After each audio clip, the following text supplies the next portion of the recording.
بسم اللہ الرحمن الرحیم۔ السلام علیکم، ہمارے چینل میں خوش آمدید۔ آیت میری لاڈو، یہ حرکتیں ٹھیک نہیں ہیں۔ تمہارے لالا کو جب معلوم ہوگا تو وہ غصہ کریں گے۔ میری گڑیا، ایسے مت کرو، تم رہنے دو۔ جبکہ آیت نے اپنی ماں کو گھور کر دیکھا تھا اور غصے سے بولی تھی، پلیز امی، خدا کے لیے میرا پیچھا چھوڑ دیں۔ ہر وقت لالا کی مالا میرے آگے نہیں جپتی رہا کریں۔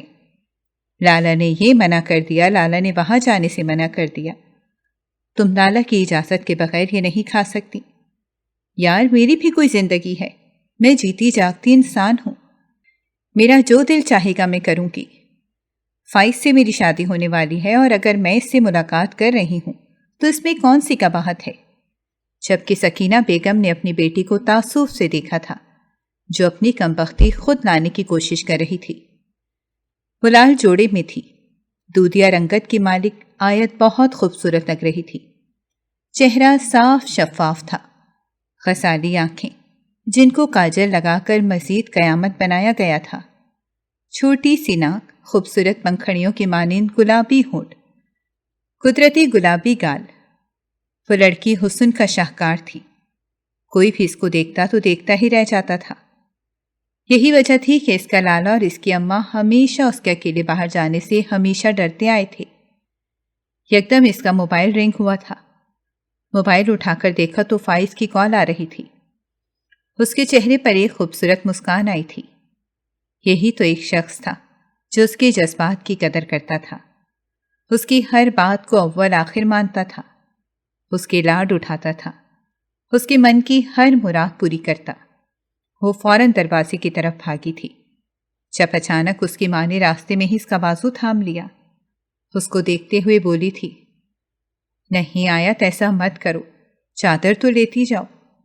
جب اس نے اپنی ماں کا ہاتھ جھٹک دیا تھا اور ان کو دیکھتے ہوئے بولی تھی، پلیز امی، کتنی بار بولوں آپ کو، میرے معاملات سے دور رہیں۔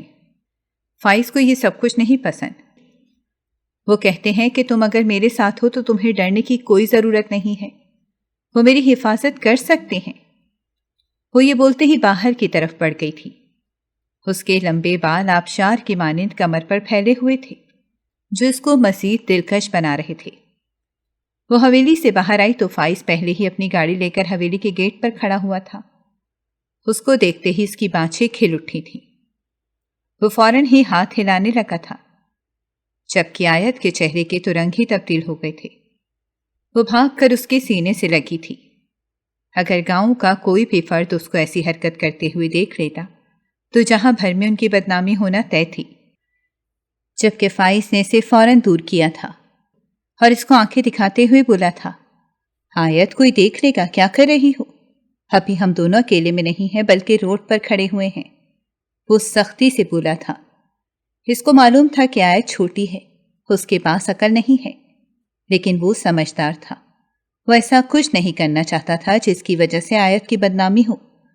جبکہ آیت اٹھلا کر بولی تھی، بدنام کرتے ہیں تو کرنے دیں، ویسے بھی آپ سے ہی شادی ہونی ہے، اگر بدنامی ہو گئی تو زیادہ اچھا ہے، لوگوں میں مشہور ہو جاؤں گی۔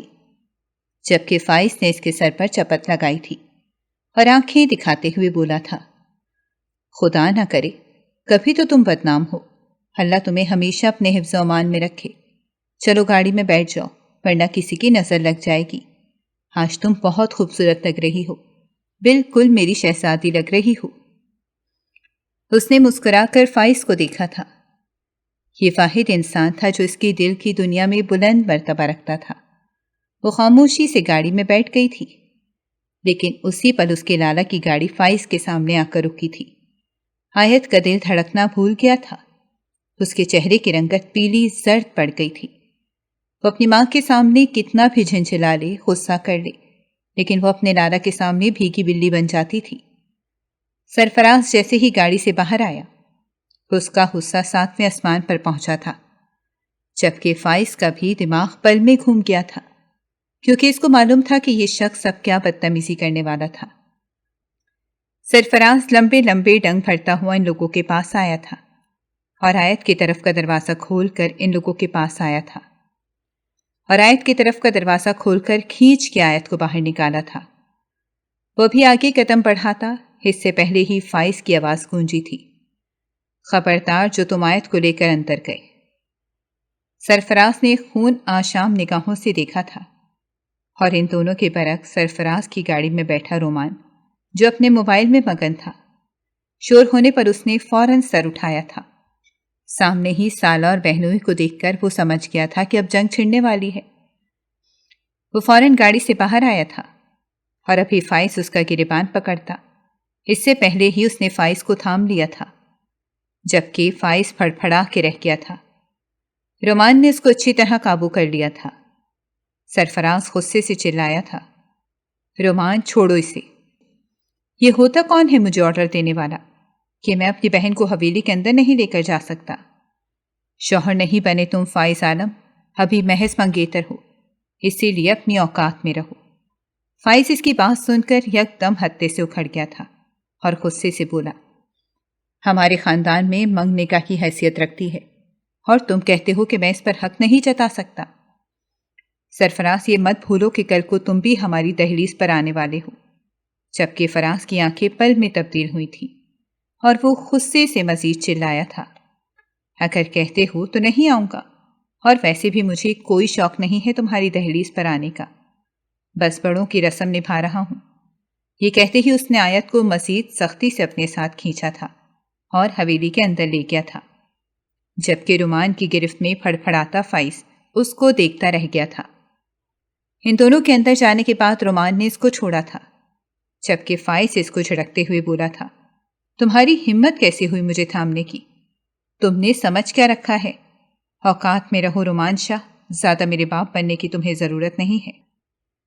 جبکہ رومان نے محض ایک بیزار نگاہ اس کے وجود پر ڈالی تھی اور سادہ لہجے میں بولا تھا، مجھ پر چلانے کی ضرورت نہیں ہے، جس کے ساتھ تمہاری لڑائی کرنی تھی وہ تمہیں تمہاری اوقات یاد دلا کر جا چکا ہے، اسی لیے اپنی بچی کچھ عزت کو لے کر اپنے گھر چلے جاؤ، یہ زیادہ بہتر رہے گا۔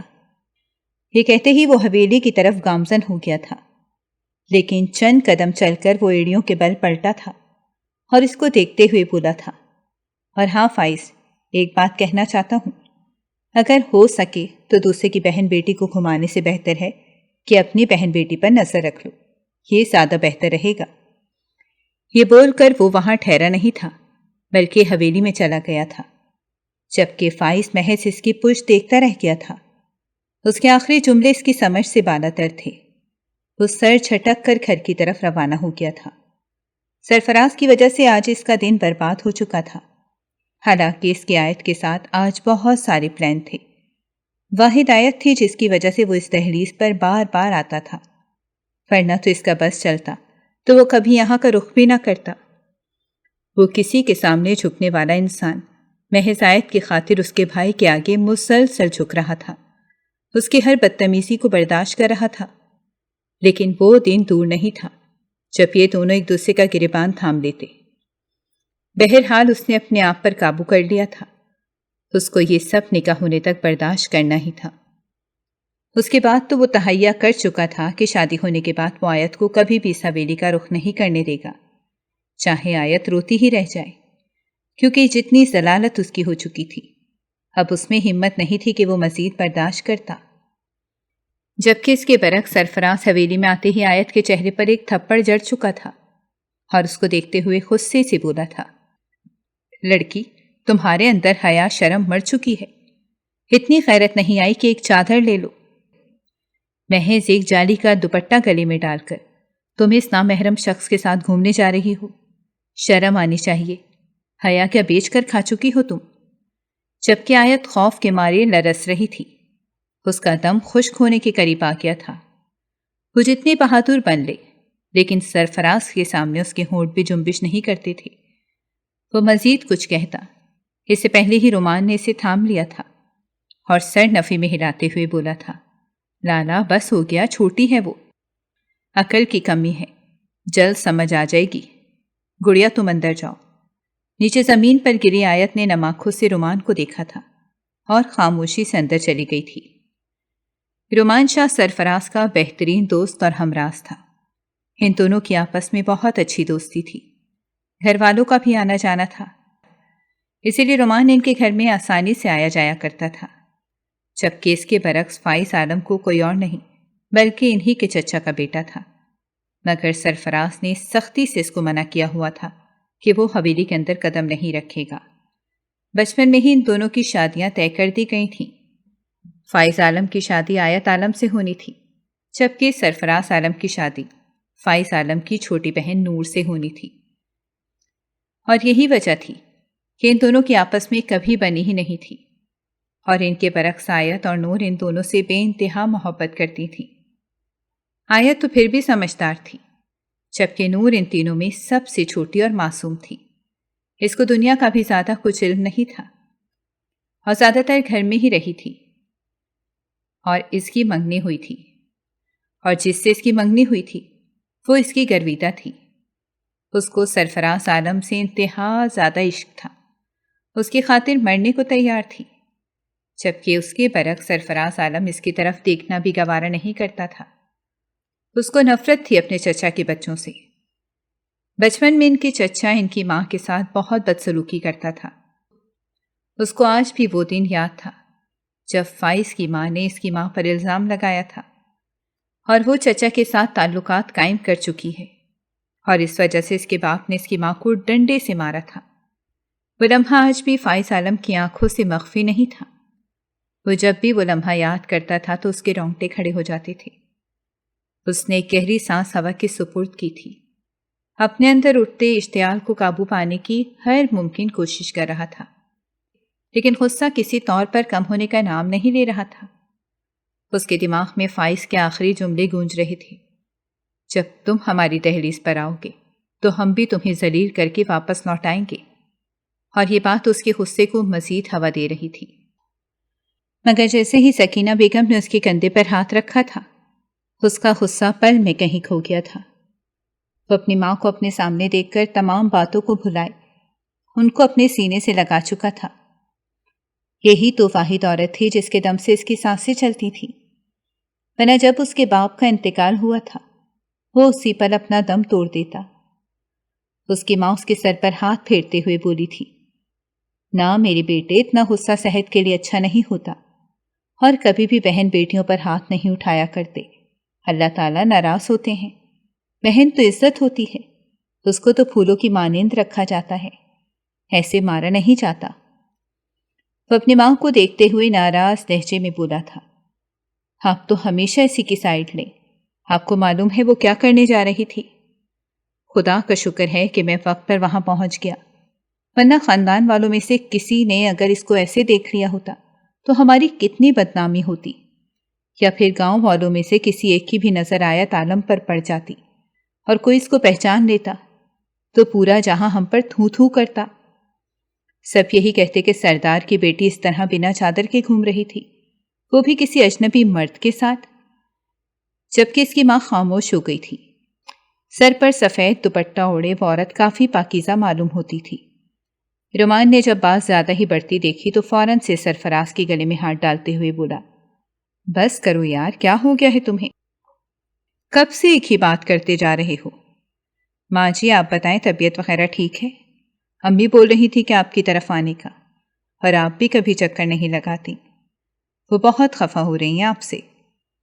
جبکہ سکینہ بیگم رومان کو دیکھ دل سے مسکرائی تھی، ان کو یہ بہت پسند تھا۔ وہ ہمیشہ کہتی تھی کہ سرفراز تم رومان جیسا بنو، وہ کتنا نرم دل اور سنجیدہ انسان ہے۔ انہوں نے آج تک رومان کو غصہ کرتے ہوئے نہیں دیکھا تھا۔ ان کی دل سے خواہش تھی کہ ان کی بیٹی رومان شاہ کی دلہن بنتی، لیکن وہ فائز کو پسند کرتی تھی، اور بچپن سے ہی ان لوگوں کے رشتے طے تھے۔ اگر اس طرح رشتے سے انکار کیا جاتا تو پوری برادری ان سے رابطہ منقطع کر لیتی۔ وہ فوراً اس کے سر پر ہاتھ رکھتے ہوئے بولی تھی، ہاں بیٹا، ضرور چکر لگاؤں گی۔ اس دن بھی تمہارے اس دوست کو بولا تھا، لیکن نہیں بھائی، اس کے پاس تو ماں کے لیے فرصت ہی نہیں ہوتی۔ جبکہ سرفراز سکینہ بیگم کی بات پر مسکرایا تھا۔ وہ تینوں ڈرائنگ روم کی طرف بڑھ گئے تھے۔ کمرے میں آتے ہی آیت نے کان کے آویزے چوڑیاں دوپٹہ نوچ نوچ کر اپنے وجود سے دور پھینکی تھی، لپسٹک پھیلا لی تھی، اور آنکھوں سے تواتر آنسو بہہ رہے تھے۔ اس کو سمجھ نہیں آتا تھا کہ سرفراز ایسا کیوں کرتا ہے۔ اگر وہ نور سے شادی نہیں کرنا چاہتا تو وہ نہ کرے، وہ اس کا رشتہ کیوں خراب کر رہا تھا؟ وہ لالا کے سامنے تو کچھ نہیں بول پاتی تھی، لیکن اندر ہی اندر رو رو کے اپنا حال برا کر لیتی تھی۔ اس کو معلوم تھا کہ اس کا بھائی اس سے بہت پیار کرتا ہے، لیکن اس کا یہ رد عمل اس کی جان لینے کے لیے کافی تھا۔ اس نے گہری سانس ہوا کے سپرد کی تھی اور فوراً ہی فائز کو کال لگائی تھی۔ اس کو معلوم تھا کہ وہ بہت غصے کا تیز ہے، اگر اس کو اس طرح ہی نظر انداز کر دیا تو وہ بالکل بھی معافی نہیں دے گا۔ پہلے ہی بیل پر کال اٹھا لی گئی تھی اور وہ روتے ہوئے سے معافی مانگنے لگی تھی۔ اس کی غمگین آواز سنتے ہی فائز کا دل نرم پڑ گیا تھا اور وہ اس کو پچکارتے ہوئے سمجھانے لگا تھا کہ کچھ عرصے کی بات ہے، وہ دن دور نہیں جب تم میری دلہن بن کر آ جاؤ گی۔ ویسے بھی فائز اپنے ارادے مضبوط کر چکا تھا، وہ اس طرح ہاتھ پر ہاتھ رکھ کر مزید انتظار نہیں کر سکتا تھا۔ اسے تہیا کر لیا تھا کہ وہ بڑوں سے بات کر کے اب رشتہ طے کرے گا، کیونکہ وہ مزید دیر کر کے اپنے آپ کو مزید ذلیل نہیں کروا سکتا تھا۔ وقت دھیرے دھیرے گزرنے لگا تھا۔ فائز نے اپنا دماغ چلا کر تمام بڑوں کو اپنی طرف کر لیا تھا اور آیت کے ساتھ رخصتی کی بات بھی طے کر لی تھی۔ گاؤں کے بڑے اس مسئلے کے بیچ میں بیٹھ گئے تھے، کیونکہ معاملہ سردار کے گھر کا تھا۔ سرفراز کسی قیمت پر راضی نہیں تھا۔ اس نے صاف منع کر دیا تھا کہ ابھی وہ اپنی بہن کی شادی نہیں کرنا چاہتا اور نہ ہی وہ نور کو بیاہ کر اپنے پاس لے کر آنا چاہتا ہے، لیکن گاؤں کی معزز ترین ہستیاں اس گاؤں کے بڑے اور اس کے چاچو تاؤ اور اس کی اماں کے فیصلے کے آگے اسے خاموش ہونا ہی پڑا تھا۔ مگر پھر بھی اس کا غصہ کسی طور پر کم نہیں ہو رہا تھا، مگر رومان کے سمجھانے پر وہ خاموش ہو گیا تھا۔ وہ ایک بہت اچھا ڈاکٹر بھی تھا، اس کو ہر چیز کی سمجھ تھی۔ وہ جلد باز انسان نہیں تھا، ہر چیز کو سمجھ کر اور دماغ سے کام لے کر کیا کرتا تھا اور کبھی بھی غصے کا سہارا لے کر اپنے فیصلے نہیں لیتا تھا۔ یہی وجہ تھی کہ ہر ایک انسان اس کو بہت پسند کرتا تھا۔ دھیرے دھیرے وقت گزرنے لگا تھا۔ گھر میں شادی کی تیاریاں بہت خوشحال انداز میں کی جا رہی تھیں۔ آیت کی تو بانچیں ہی کھل اٹھی تھی۔ اس کو یقین نہیں آ رہا تھا کہ سب کچھ اتنی آسانی سے ہو رہا ہے۔ اس کو لگا تھا کہ سرفراز بہت بڑا ہنگامہ کرے گا، لیکن بڑوں کی مرضی کے آگے وہ اف نہیں کر پایا تھا۔ وہ تو پھولے نہیں سما رہی تھی اور اس پر ٹوٹ کے نکھار آ رہا تھا، لیکن سرفراز نے سختی کی ہوئی تھی، وہ اپنے کمرے سے بھی باہر نہیں آ سکتی تھی۔ اس کے سسرال والے آتے تھے تب بھی وہ محض عورتوں کے سامنے ہی آتی تھی۔ یہ سب وہ جان کر رہا تھا۔ یہ باتیں جب فائز کو معلوم ہو رہی تھی تو وہ محض صبر کا گھونٹ پی کے رہ جاتا تھا۔ آیت کے برعکس وہ معصوم سی گڑیا نور اپنے گھر میں اللہ کے آگے مسلسل دعائیں کر رہی تھی کہ اس کی شادی بھی ساتھ خیریت سے ہو جائے، کیونکہ جس شخص کے ساتھ اس کو بیایا جا رہا تھا وہ کوئی عام انسان نہیں تھا، بلکہ گاؤں کا گدی نشین تھا۔ اس کے غصے کے آگے کوئی ٹک نہیں پاتا تھا۔ لیکن دھیرے دھیرے وقت گزرنے کے بعد شادی کا وہ دن بھی سر پر آن پہنچا تھا جب دو دلہنیں اسٹیج پر آ گئی تھیں۔ اب نکاح ہونے میں کچھ ہی دیر باقی تھی۔ سب سے پہلے سرفراز اور نور کا نکاح کیا گیا تھا۔ نور ایک متناسب جسم کی مالک تھی، سفید دودیا رنگت، خوبصورت پرکشش نقوش۔ وہ دیکھنے میں کوئی مصنوعی گڑیا لگتی تھی جو بے حد معصوم تھی۔ سر جھکا ہوا تھا، اس کے ہاتھ لرز رہے تھے۔ مولانا اور گواہوں کے درمیان اس کا نکاح ہو رہا تھا، لیکن خوف کے مارے اس کے ہاتھ کانپ رہے تھے۔ اس کو معلوم نہیں تھا کہ سرفراز اس کے ساتھ کیسی زندگی بسر کرے گا، لیکن وہ مجبور تھی۔ وہ اس سے عشق کرتی تھی، اور یہ عشق محض 4 دن کا نہیں بلکہ چھوٹی عمر کا تھا، اور بے شک کچی عمر میں کی گئی محبتیں بے انتہا عذابناک ہوتی ہیں۔ چند ہی پل میں ایجاب و قبول کے مراحل طے پا چکے تھے۔ آیت عالم فائز عالم بن گئی تھی، جبکہ نور عالم سرفراز عالم بن گئی تھی۔ دونوں کے نکاح ہو گئے تھے اور دونوں ہی الگ الگ صوفے پر اپنی دلہنوں کے ساتھ بیٹھے پوری محفل پہ چھا چکے تھے۔ مگر اچانک ہی فائز اپنی جگہ سے کھڑا ہوا تھا اور مولانا صاحب کے ہاتھ میں جو مائک تھا اس نے اپنے ہاتھ میں لے کر سب کو اپنی طرف متوجہ کیا تھا۔ ماحول میں یکدم تناؤ پیدا ہو گیا تھا۔ سرفراز بھی اس کو غور سے دیکھنے لگا تھا کہ آخر وہ کھڑا کیوں ہوا ہے۔ یکدم مائک میں اس کی آواز گونجی تھی۔ میں فائز عالم اپنی پاک باز بیوی آیت عالم کو ایک تحفہ دینا چاہتا ہوں۔ میں فائز عالم پورے جہان کے سامنے اپنے پورے ہوش و حواس میں اپنی پیاری بیوی آیت عالم کو طلاق دیتا ہوں۔ یہ الفاظ آیت پر کسی پہاڑ کی مانند ٹوٹے تھے۔ وہ بے ساختہ اپنی جگہ سے کھڑی ہوئی تھی۔ وہ جو چہرے پر مسکراہٹ بکھیر کر فائز کو دیکھ رہی تھی، اس کی مسکراہٹ ایسا محسوس ہوتا تھا کسی نے نوچ لی ہو۔ وہ پھٹی پھٹی نگاہوں سے فائز کو دیکھ رہی تھی۔ اس کے پاس کہنے کے لیے الفاظ موجود نہیں تھے۔ سرفراز، نور، اس کے ماں باپ سب ایک ساتھ اپنی جگہوں پر کھڑے ہوئے تھے۔ پورے میرج ہال میں چیمہ گوئیاں شروع ہو گئی تھیں۔ آیت کچھ کہتی، اس سے پہلے ہی مائک میں ایک بار پھر آواز گونجی تھی، میں آیت کو طلاق دیتا ہوں، طلاق دیتا ہوں۔ 3 بار اس نے یہ الفاظ دہرائے تھے اور یکدم آیت کے کان کے قریب جھک کر سرگوشی نما آواز میں بولا تھا، ہو گیا تمہارے بھائی کا بدلہ پورا۔ یہ کہتے ہی وہ میرج ہال سے نکلتا چلا گیا تھا۔ پیچھے نور یکدم بے ہوش ہو گئی تھی۔ آیت کو تو یقین ہی نہیں آ رہا تھا اس کے ساتھ یہ ہوا کیا ہے۔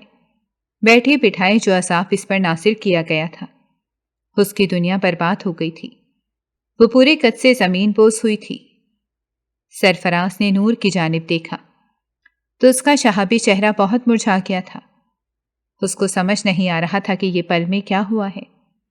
فائز نے اس کی بہن کو طلاق کیوں دی ہے؟ ان لوگوں کی عزت کا جنازہ کیوں نکالا گیا ہے؟ اس کے سوچنے سمجھنے کی صلاحیت مفلوج ہو گئی تھی۔ خاندان والوں نے فوراً نور اور آیت کو سنبھالا تھا، جبکہ سرفراز بالکل بت بن چکا تھا۔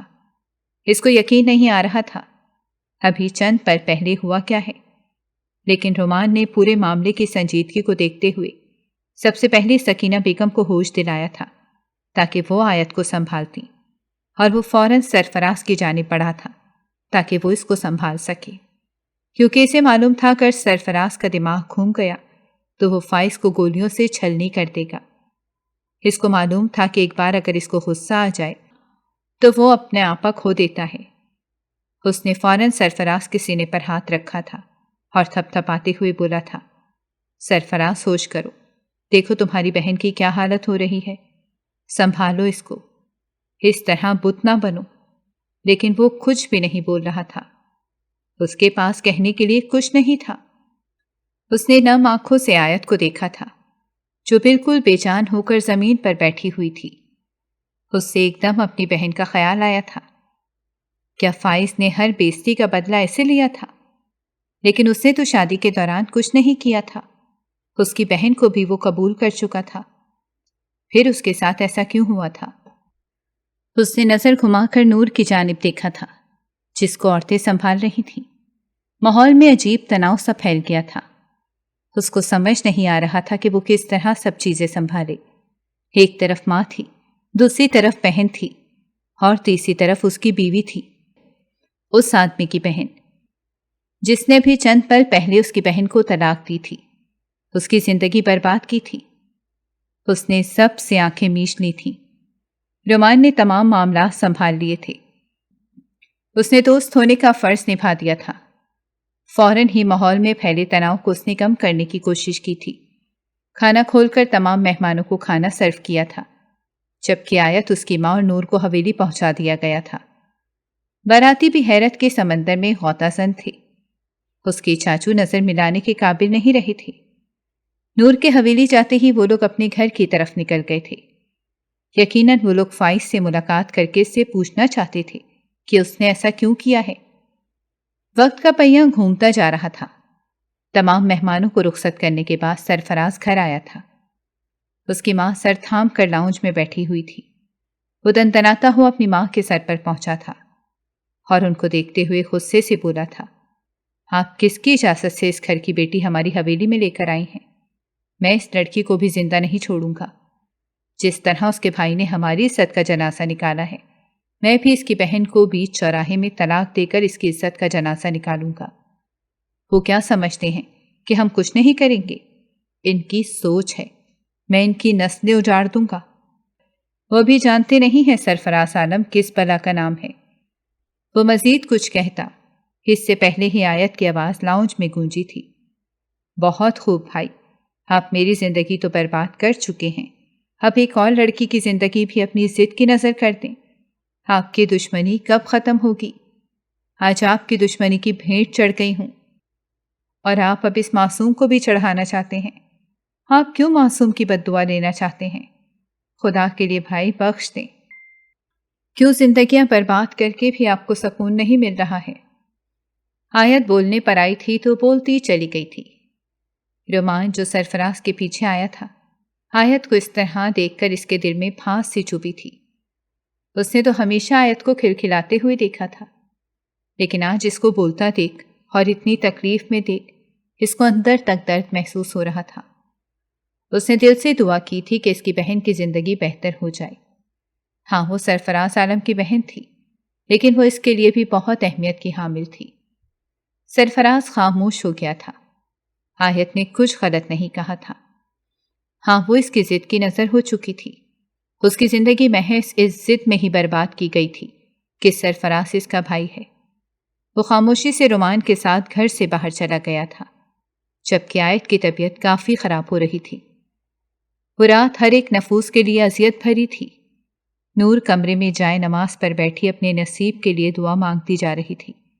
جو اس کے بھائی نے کیا تھا وہ بالکل بھی معافی کے قابل نہیں تھا، اور اس کو معلوم تھا سرفراز عالم کسی صورت بھی اس غلطی کی معافی نہیں دے گا، بلکہ ہر پل اس کو اذیت سے دوچار کرے گا۔ یہی وجہ تھی کہ اس کا پورا وجود کانپ رہا تھا۔ نہ سرفراز گھر واپس آیا تھا، اور نہ ہی رومان نے اسے تنہا چھوڑا تھا۔ اگلی صبح پوری آب و تاب سے روشن ہوئی تھی۔ نور کمرے میں ہی تھی۔ اس کو سمجھ نہیں آ رہا تھا کہ وہ کمرے سے باہر آئے یا نہیں، لیکن اس طرح کمرے میں چھپ کے رہنا بھی ایک بے وقوفی تھی۔ اس کو اس پہر ان سب کا سہارا بننا تھا۔ وہ اس طرح اپنے سسرال والوں کو نہیں چھوڑ سکتی تھی۔ آیت سے اس کی بہت اچھی دوستی تھی۔ وہ کمرے سے باہر آئی تھی۔ لاؤنج میں ہی سرفراز رومان کے ساتھ بیٹھا ہوا نہ جانے کون سی باتیں کر رہا تھا کہ اچانک سے غصے سے دھاڑتا اس سے پہلے ہی وہ بھاگ کر آیت کے کمرے کی طرف چلی گئی تھی، جبکہ ایک پل کے لیے سرفراز کو جھٹکا لگا تھا۔ نہ اس نے کچھ بولا تھا اور نہ ہی اس لڑکی نے اسے کچھ بولنے کا موقع دیا تھا۔ سامنے آئی تھی اور جھٹ سے غائب ہو گئی تھی۔ انجانی مسکان اس کے چہرے پر آئی تھی، جبکہ رومان نے بلند بانگ کہہ کر لگایا تھا۔ اس نے پلٹ کر دیکھا تو وہ پاگلوں کی طرح ہنس رہا تھا۔ وہ اس کے برابر میں ہی بیٹھ گیا تھا اور غصے سے بولا تھا، چپ ہو جاؤ، فضول میں ہنسنے کی ضرورت نہیں ہے۔ اس کے بھائی کی وجہ سے میری بہن کی زندگی تباہ ہوئی ہے، میں اس کو معاف نہیں کروں گا۔ جب اچانک رومان ہنستے ہنستے چپ ہوا تھا اور چہرے پر سنجیدگی آ گئی تھی، وہ سرفراز کے کندھے پر ہاتھ رکھتے ہوئے بولا تھا، تمہیں شکر ادا کرنا چاہیے۔ جو راز ہمیں فائز کے بارے میں رات بھر میں معلوم ہوا ہے، وہ سن کر خدا کا شکر ادا کرو کہ تمہاری بہن اس جیسے درندے کے چنگل میں پھنسنے سے بچ گئی۔ سرفراز نے سنجیدہ نگاہوں سے رومان کو دیکھا تھا۔ اس کو کہیں نہ کہیں اطمینان ہو گیا تھا۔ جو کیفیت رات بھر اس کی تھی، اب وہ قدرے کم ہو گئی تھی، کیونکہ فائز کے بارے میں جو باتیں ان کو معلوم ہوئی تھیں۔ اس کے بعد سرفراز نے فجر کی نماز ادا کر کے سجدہ شکر کیا تھا کہ اس کی بہن ایک برے انسان کے پاس جانے سے بچ گئی تھی۔ اس کی زندگی تب تباہ ہوتی جب وہ فائز کے ساتھ رخصت ہو جاتی۔ خدا کا شکر تھا کہ ان دونوں کے بیچ جو رشتہ تھا وہ ختم ہو گیا تھا۔ وقت دھیرے دھیرے گزرنے لگا تھا۔ رومان اپنے گھر چلا گیا تھا۔ اس واقعے کو تقریباً 2 دن بیت گئے تھے۔ سرفراز 2 دن سے ڈیرے پر ہی سو رہا تھا۔ وجہ ایک ہی تھی، وہ ابھی فی الحال حویلی جا کر اس لڑکی کا سامنا نہیں کرنا چاہتا تھا، کیونکہ اس کو معلوم تھا کہ اس کا چہرہ دیکھتا تو اس کو محض فائز ہی یاد آنا تھا، اور پھر وہ اپنی بہن کو بھی اس حالت میں نہیں دیکھ پا رہا تھا۔ لیکن آج اس کی بس ہو گئی تھی۔ اس کو اپنی اماں بہن یاد آ رہی تھی۔ یہی سوچ کر وہ حویلی لوٹ آیا تھا۔ اس کی اماں اس کو دیکھ کر بے انتہا خوش ہوئی تھیں۔ اس کو اپنے سینے سے لگا کر انہیں ٹھنڈک محسوس ہوئی تھی۔ وہ ان کا واحد سہارا تھا۔ اگر وہ ان سے دور ہو جاتا تو وہ جیتے جی مر جاتی۔ وہ جیسے ہی گھر آیا تھا، اس کی اماں نے آیت کے بارے میں اس کو اطلاع دی تھی کہ اس کی طبیعت کچھ ٹھیک نہیں ہے، بار بار وہ بے ہوش ہو کر گر رہی ہے، جبکہ وہ مزید دکھ میں مبتلا ہو گیا تھا۔ اپنی ماں کے پاس بیٹھ کر اس نے ڈھیروں ڈھیر باتیں کی تھیں۔ فائز کے بارے میں جو باتیں اس کو معلوم ہوئی تھیں وہ حرف بحرف اپنی ماں کو بتا دی تھیں تاکہ وہ بھی اطمینان کا سانس خارج کر سکیں، جبکہ اس کی ماں کا حال بھی اس سے مختلف نہ تھا۔ وہ بھی شکر ادا کر رہی تھیں کہ ایسے انسان سے ان کی بیٹی بچ گئی۔ تھوڑی دیر اپنی ماں کے پاس مزید بیٹھ کر اب اس نے اپنے کمرے کی راہ لی تھی۔ اس کو معلوم تھا کہ وہ چھوٹی دنیا کمرے میں ہی موجود ہوگی۔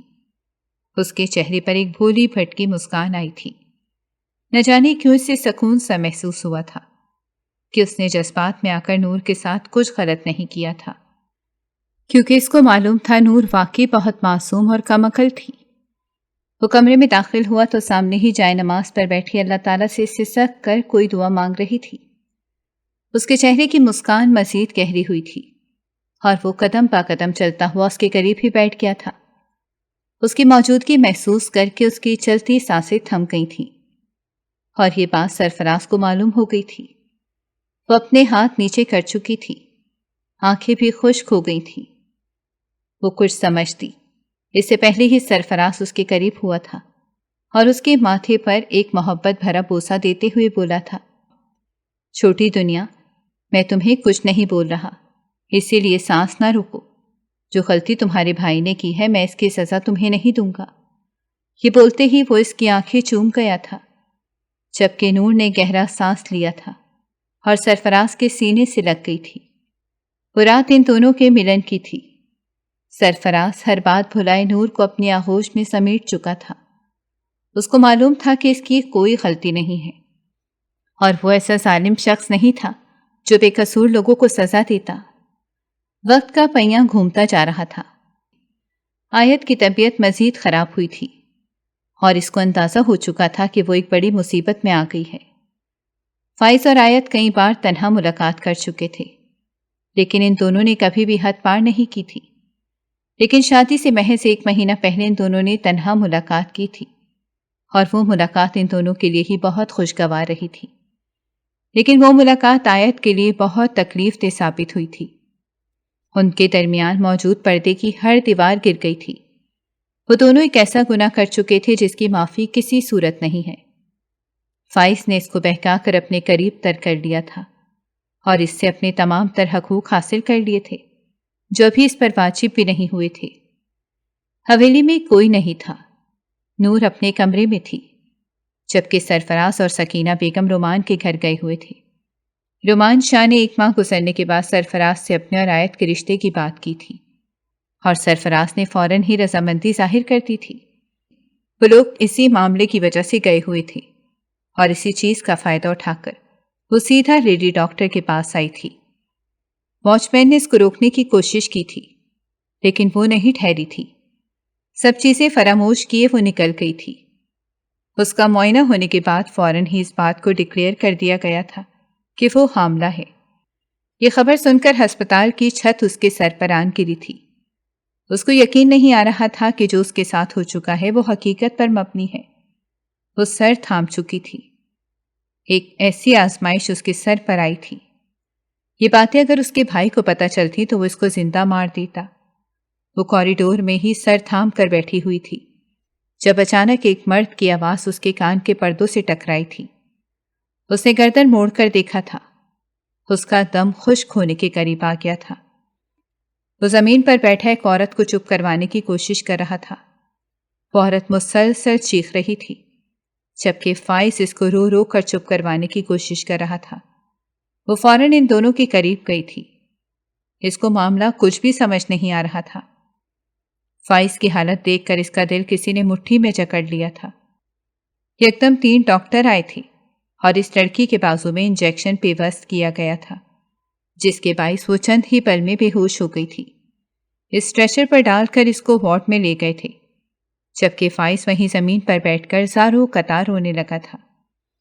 نہ جانے آیت کو کیا سوجی تھی کہ وہ قدم پا قدم چلتی ہوئی فائز کے قریب آئی تھی، اس کے کندھے پر ہاتھ رکھا تھا اور سوالیہ لہجے میں بولی تھی، فائز، یہ سب کچھ کیا ہے؟ تم کیوں رو رہے ہو؟ اور یہ لڑکی کون ہے؟ اس کا لہجہ حد درجہ دھیما تھا۔ وہ جو ہر وقت تیار ہو کر رہتی تھی بالکل مرجھا گئی تھی۔ اس کی آنکھوں کے نیچے ہلکے تھے، چہرے کی رنگت اڑی ہوئی تھی۔ فائز نے اس کو اس حالت میں دیکھا تو اس کے رونگٹے کھڑے ہو گئے تھے۔ وہ فوراً اس کے آگے ہاتھ جوڑتے ہوئے بولا، خدا کے لیے آیت، مجھے معاف کر دو۔ میں تمہاری دہلیز پر آنا چاہتا تھا، لیکن مجھے معلوم ہے تمہارے بھائی کو پتہ چل گیا کہ میں تم سے ملنے کے لیے آیا ہوں تو وہ مجھے مار دے گا۔ میں بے بس ہوں، خدا کے لیے میرے حال پر رحم کھاؤ، میں ٹھیک نہیں ہوں، مجھے سکون چاہیے، آیت مجھے سکون دے دو۔ آیت کو کچھ سمجھ نہیں آ رہا تھا، وہ کیا کرے، اور جب فائز نے حقیقت سے پردہ اٹھایا تو اس کے قدموں تلے زمین نکل گئی تھی۔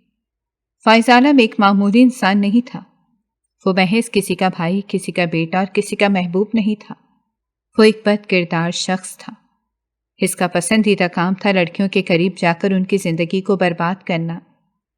آیت سرفراز کی بہن تھی، اسی لیے وہ اس کے ساتھ تعلقات قائم کرنے سے گھبرا رہا تھا، کیونکہ اس کو ڈر تھا کہ اگر وہ آیت کے ساتھ کچھ غلط کر دے گا تو سرفراز اسے کسی قیمت پر معاف نہیں کرے گا اور نور کو بھی برباد کر دے گا۔ لیکن اس روز اس کا دماغ کام نہیں کر رہا تھا۔ کئی دنوں سے اس نے کسی لڑکی کے ساتھ تعلقات قائم نہیں کیے تھے اور اسی پر آیت پہنچ گئی تھی۔ یہی وجہ تھی کہ وہ ہر حد پار کر چکا تھا اور اس کے ساتھ تعلقات قائم کر کے اس کی زندگی کو تباہ کر دیا تھا۔ آیت تو ان لمحات کے بعد مزید اس کی محبت میں پاگل ہو گئی تھی، لیکن فائز کا دل بھر چکا تھا۔ اس کو معلوم تھا کہ اب کوئی فائدہ نہیں ہے، جو مجھے چاہیے تھا وہ میں حاصل کر چکا ہوں، اور پھر جتنی بے عزتی اس کی سرفراز نے کی تھی، یہی باتیں اس کا دماغ گھما گئی تھیں، اور اس نے تہیہ کر لیا تھا کہ وہ محض ایک بار ہی سرفراز کو بے عزت کرے گا اور اس کی پوری زندگی تباہ کر دے گا۔ اس کو معلوم تھا نور کی زندگی تباہ ہو جائے گی، لیکن اس کو محض اپنا بدلہ پورا کرنے کی چاہ تھی۔ یہ لڑکی جو چیخ رہی تھی یہ کوئی اور نہیں تھی بلکہ اس کی پسندیدہ عورت تھی۔ وہ ایک لڑکی سے بہت محبت کرتا تھا اور اس سے شادی بھی کر چکا تھا، لیکن خدا نے اس کی پسندیدہ عورت کو ایک ایسی تکلیف میں مبتلا کیا تھا کہ فائز عالم ڈھہ گیا تھا، اس کا دماغ ہی پلٹ گیا تھا اور وہ کچھ نہیں کر پایا تھا۔ وہ عجیب تکلیف دہ زندگی بسر کر رہا تھا، جبکہ آیت خدا کے انصاف پر مسکرائی تھی۔